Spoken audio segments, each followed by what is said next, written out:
He was so proud of being Indian.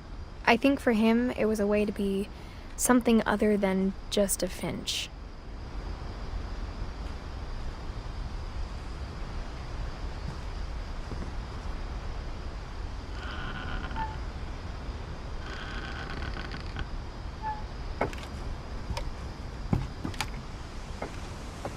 On the way back from Lewis's funeral, my mom told me to start packing.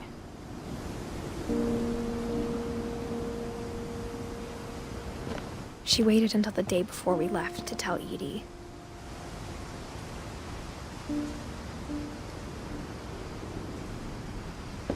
I'm not sure if she wanted to make it easier or harder.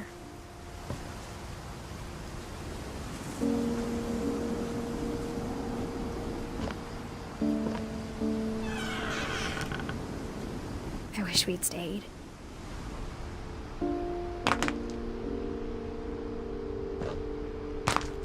But I understand why we left.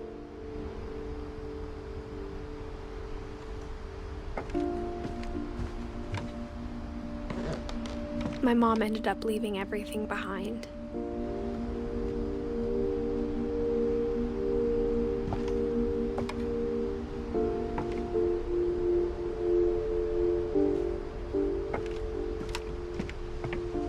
What happened that night had been coming for a long time.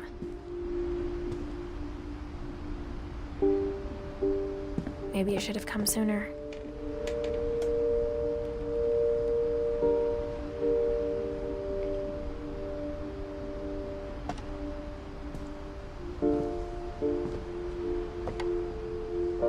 But it had to end one way or another.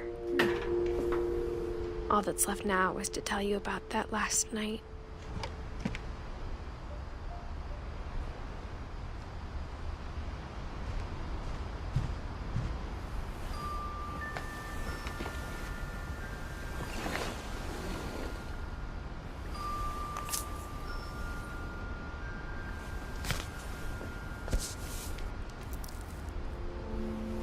That whole last day, Edie just watched us pack and didn't say a word. Until supper, when she raised her glass and said, "To our final night together, and all our final nights apart." Grandma, you know what I said about alcohol. Some of your medications are very Edith, specific. I left a present for you in the hallway.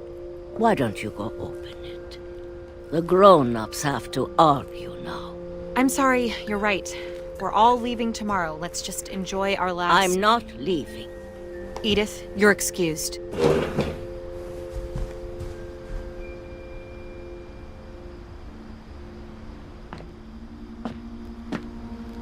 The power had been shut off that morning, but Edie always had plenty of candles.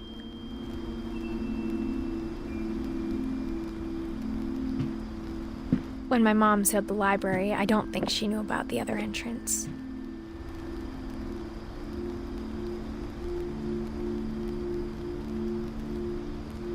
Or that Edie had a key to it.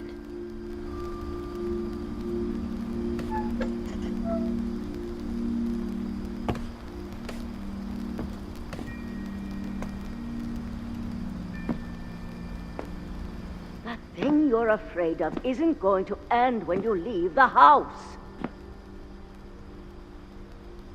Edith has a right to know these stories. My children are dead because of your stories!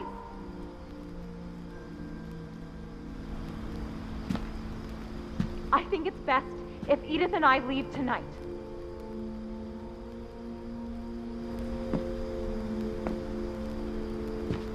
We'll have the nursing home send a van for you in the morning, okay?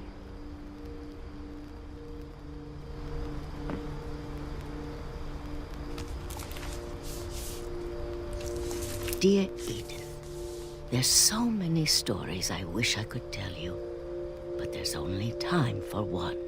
This is about what happened on the night you were born. That night, the tide went way, way out.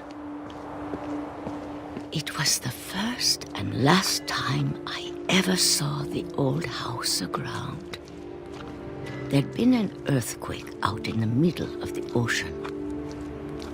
They called it the lowest tide in 1,000 years. God, it smelled awful. You know, I've seen that house every day of my life.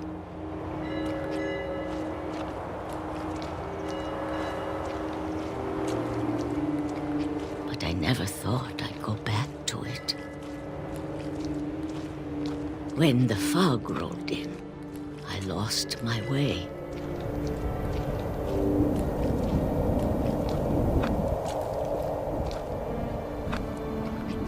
I got turned around.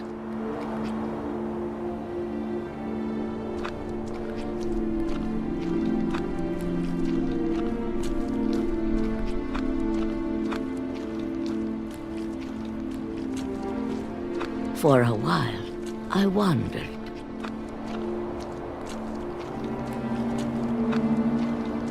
I started seeing things.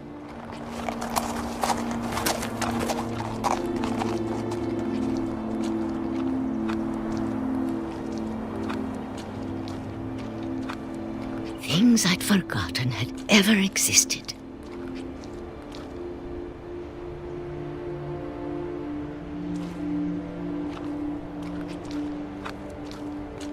But when I saw them, they felt like old friends.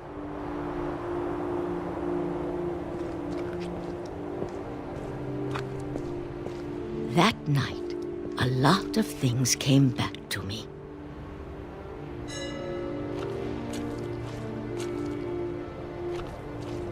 Or maybe I came back to them.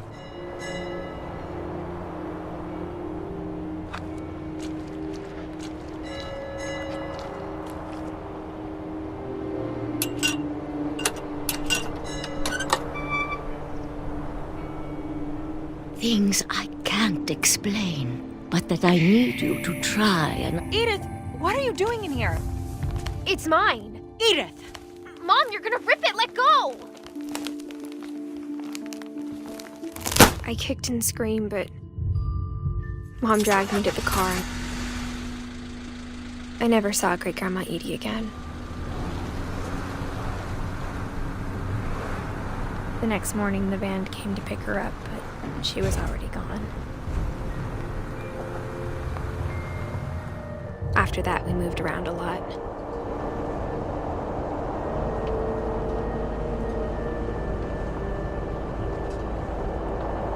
We both tried to make the best of it.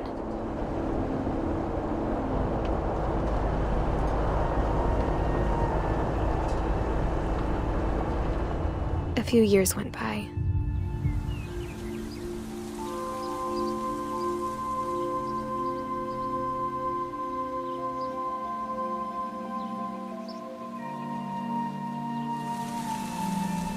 My mom didn't like to talk about it.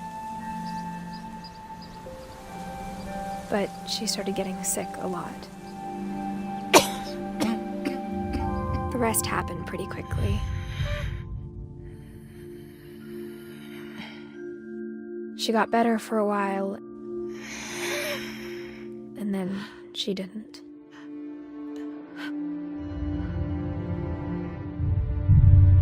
And then I was alone. The last Finch left alive.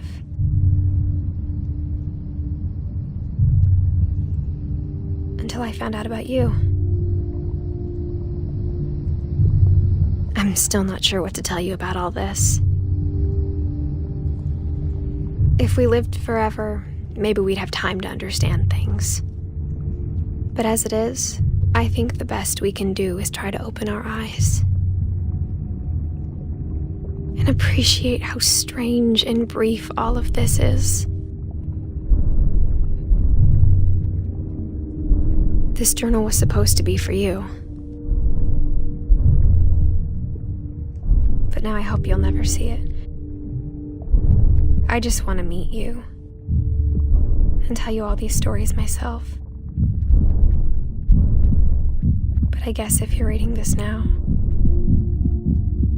things didn't work out that way.